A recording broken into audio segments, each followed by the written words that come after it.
little defines a country's military might and a defence company's technical achievement better than a fighter jet. This is a Gripen made by the Swedish company Saab. It can fly twice the speed of sound, is nimbler than many of its competitors, and carries some of the world's most sophisticated avionics. It's an extremely agile platform. It's unstable and it can go up to 9 Gs and it's supersonic, obviously. Can go up twice the speed of sound, and it also is very controllable in low speeds, which is important, for example, when you're encountering helicopters. So it can encounter many kinds of threats.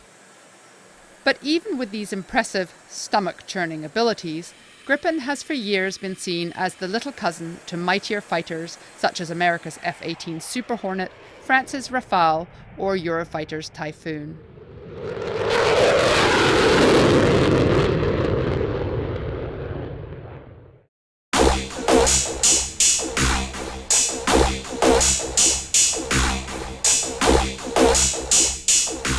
Competitors scoff at its size and its single engine. And while all the other equivalent contenders in this market are backed by mighty military nations, Gripen is made here in Sweden, a neutral country which is not even a member of NATO. That's terribly important because when you procure a fighter jet, you also buy the military allegiance of the country that builds it. It's why the US dominates the market. But after years of playing on the sidelines, Gripen recently sent shockwaves through the industry and government corridors when it won 2 fiercely contested and very important tenders, first in Switzerland and then Brazil, together worth about $6 billion. It shows that different nations find Gripen a good and perfect tool for their air forces. I mean, Brazil being a huge nation, we have small nations as Sweden, we have down-selected in Switzerland, we have a very happy customer in Thailand, Czech Republic, South Africa and Hungary. So we have a tool that fits many. The deals to build and sell potentially 58 more Gripens for foreign customers have vexed Saab's competitors, and with good reason. Saab's wins suggest the market for the bigger players could be much smaller than they first thought.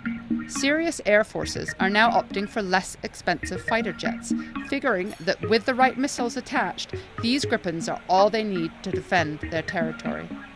I think people started to take Gripen very seriously. It's a very clearly differentiated product, and there are remarkably few of them around. It's smaller, it's lighter, it's cheaper, and it is designed to be relatively easy to operate. And the aircraft at the top end of the fighter market are becoming much more expensive and are not easy to operate.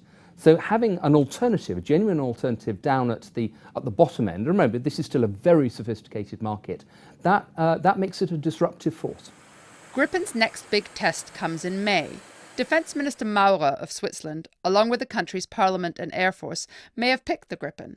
But in the small Central European country, unlike almost anywhere else, ordinary citizens will have the final say in a referendum. A vote against Gripen would be a serious blow to Saab, but having proved to be the last one standing in Switzerland, and with a big Brazilian order, it's unlikely to put the genie back in the bottle. Gripen, as a threat to the status quo of the global fighter jet market, is here to stay. Carola Hoyos, Financial Times, Linköping, Sweden.